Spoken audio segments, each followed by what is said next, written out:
The Pirani gauge is one of the early inventions in vacuum measurement, so old that it was not only invented before you were born and your parents were born, but possibly before your grandparents were born. To be exact, it was invented in 1905 by Marcello Pirani, a German physicist working for Siemens and Halske. This firm was a predecessor of Siemens, the giant German industrial conglomerate. He was looking for a way to measure pressure in the vacuum chambers used to produce filaments for lamps. As was the custom in Pirani's day, his invention was named after him. It works in the following way. A heated wire loses heat to the surrounding gas as the gas molecules collide with the wire. Reducing the gas pressure in a vacuum environment reduces the number of molecules, which in turn slows the cooling of the wire. If you can measure the heat loss accurately, you can indirectly measure the level of vacuum. The platinum wire forms one leg of a Wheatstone bridge circuit, as shown in the diagram on the left. Any change to the platinum wire resistance is detected as voltage VO across the bridge. Normally, as platinum wire heats up, its resistance goes up too, assuming the current stays constant. The modern control circuit for the Pirani gauge, however, controls the current in the bridge circuit. When it detects a voltage VO, it reduces current I2 accordingly, in order to keep the heat loss to the gas constant. As the pressure and the molecule count drop, the current I2 in the wire reduces further to maintain the wire resistance. You calibrate the Pirani gauge by correlating the level of vacuum to the current I2. The lower the pressure, the lower the current.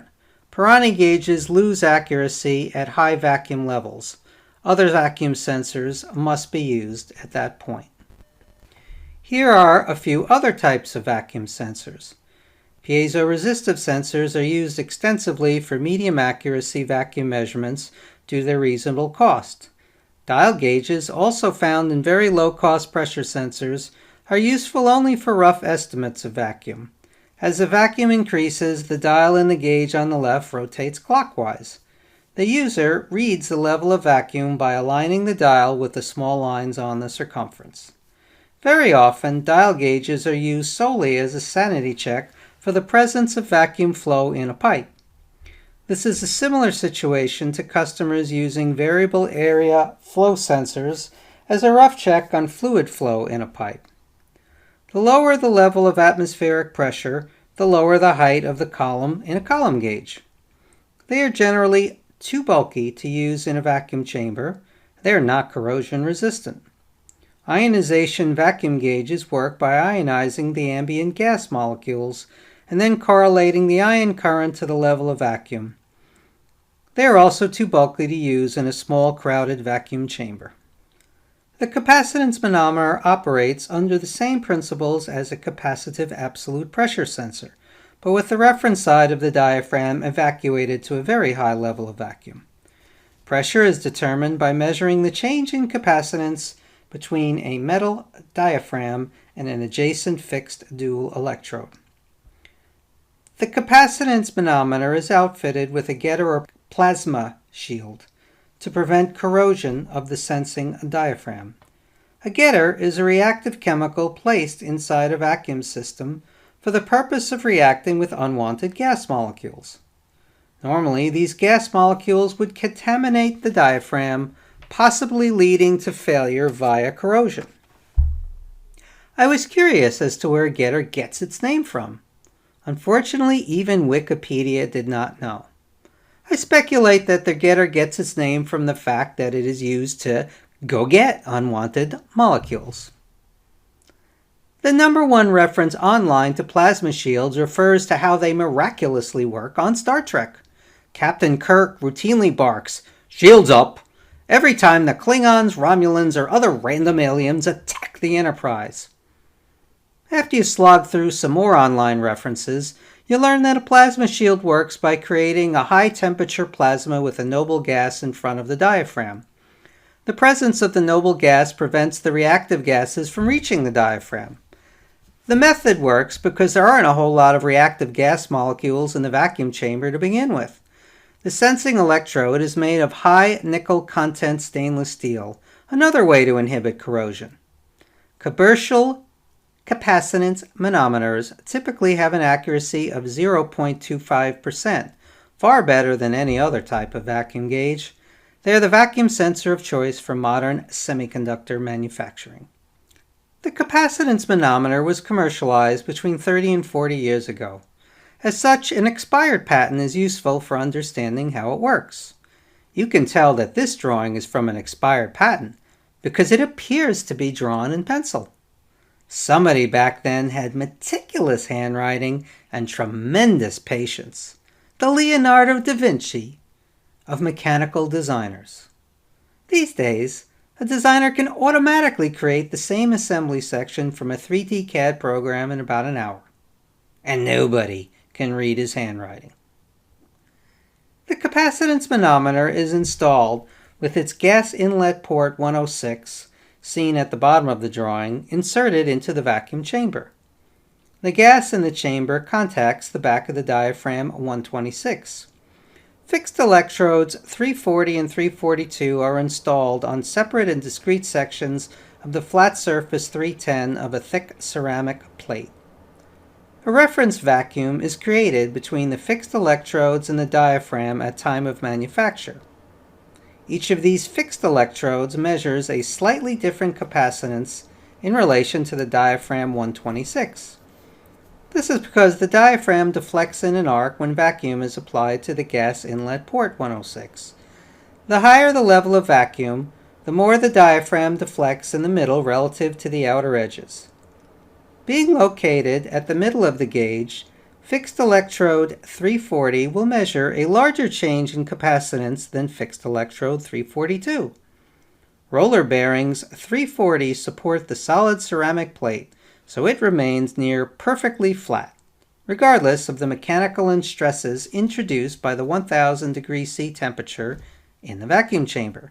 Current from the electrodes is conducted through connectors 360 and 362. The signal is fed into coaxial connectors and conveyed to the analog electronics module. Glass to metal seals prevent any leakage from the vacuum sensor through the electrical connections. This schematic shows how the electronics module determines the difference in capacitance between the electrodes. The difference in capacitance can be correlated to the level of vacuum in the chamber. The two capacitors are labeled C1 and C2. The sides of the two capacitors that are connected to the diaphragm are also connected to ground. The other electrode of C1 is connected to the first terminal 202 of a secondary winding 204 of transformer 206. The other electrode of C2 is connected to the second terminal 212 of the secondary winding 204 of transformer 206. The secondary winding 204 includes a center tap 214, which is connected to the positive input of amplifier 224. The amplifier 224 has a very high input impedance, so that substantially zero current flows into the input 222. The negative input of the amplifier is connected to ground. A high-frequency signal source 236 is connected to the primary winding 230 of transformer 206. The signal source induces a high-frequency voltage across the secondary winding 204, which in turn is applied to capacitors C1 and C2. The voltage across each of the two capacitors is inversely proportional to their respective capacitances, and thus varies per the deflection of the diaphragm 126. Because the diaphragm electrode 126 of each of the two capacitors is connected to ground, the voltage differential between the two capacitors will appear as the voltage differential between the fixed electrodes respectively attached to capacitors C1 and C2. This voltage differential causes a voltage to appear on the center tap 214 that is proportional to the difference in the capacitance between C1 and C2. Amplifier 224 amplifies the center tap voltage whose frequency is still equal to signal source 236. Note that capacitance C1 is connected to the electrode at the inner diameter of the ceramic plate, across from the intersection of the diaphragm. Its capacitance varies significantly in response to changes in the pressure differential. Capacitance C2 is connected to the electrode at the outer diameter of the ceramic plate, across from the outer section of the diaphragm. Its capacitance does not vary significantly in response to changes in the pressure differential. The amplifier output changes in accordance with changes in the pressure differential across the diaphragm 126. The time-varying signal is demodulated by conventional demodulator 240 to produce an output signal on a conductor 244 having a DC voltage level proportional to the pressure differential across diaphragm 126. Is a diagram of a modern capacitance manometer that works according to the general principles of the patent. A plasma shield has been added to the sensor to prevent corrosion of the diaphragm. The guard volume is a region of space around the vacuum sensor that is protected by an outer cover.